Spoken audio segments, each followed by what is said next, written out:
knowing to play the innocent part, he continued. Knowing? I've never ever been called knowing before, but I continued to smile politely and nod as he spoke. But we'd really like you to do this film. So, what part did you have in mind? Ah, we have a cracking part for you, he beamed. She's called Sandra. I read back through the script on the way home. Sandra, it transpired, was the saucy sort who becomes David's first lay in the film. Oh, I had never really done anything like that before. I may very well have looked knowing to Putnam, but most other casting directors had cast me as the girl next door. One of the principal requirements for the role, aside from my knowing look, was to be able to jive properly.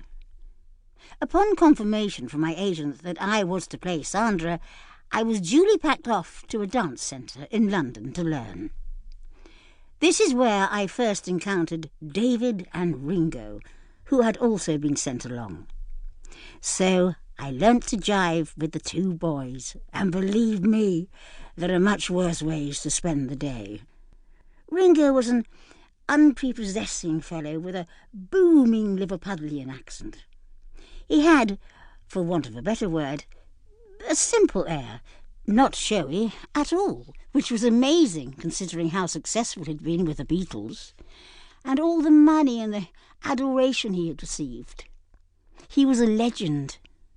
Yet here he was, learning to jive and chatting away like an old acquaintance. Sandra was a great part to play. She was on holiday with her best friend, played by Patty Love, at a holiday camp full of dreadful old-fashioned chalets, just like the original Butlins. I remember my costume was very alluring. Tight black trousers, a close-fitted black sweater to show off my assets, and some killer lashes, all topped off with a mighty 70s bouffant hairdo. Fabulous stuff. Of course, Sandra was a total tart, and the scene I was dreading in the film was the sex scene. Now, I know a lot of Who fans have watched it because I get asked about it a lot at conventions. In fact, I often get asked to say the infamous parting line, which I refuse, lest there be children in the audience.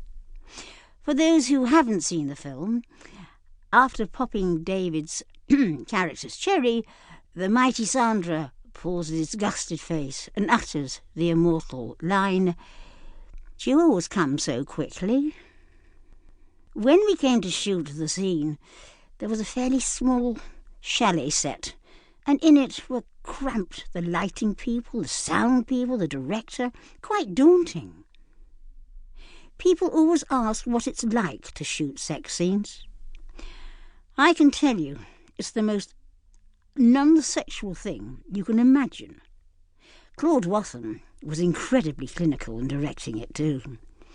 Can you put your right hand on her left knee and travel it up her thigh and under her skirt? It was like sex by numbers. Now, Debbie, you slide your left hand down his chest. As you can imagine, not the most erotic of scenarios. However, when we came to do the actual take, Watling gave the order to clear the set, leaving us with just director, one cameraman and one sound engineer. David and I were feeling extremely nervous, wanting to get it over and done with, and in the can. But Watling wasn't quite ready to start recording. "Do you two remember the film Don't Look Now?" he asked, leading the conversation. "With Julie Christie and Donald Sutherland." "Yes, that's the one," he continued, nodding.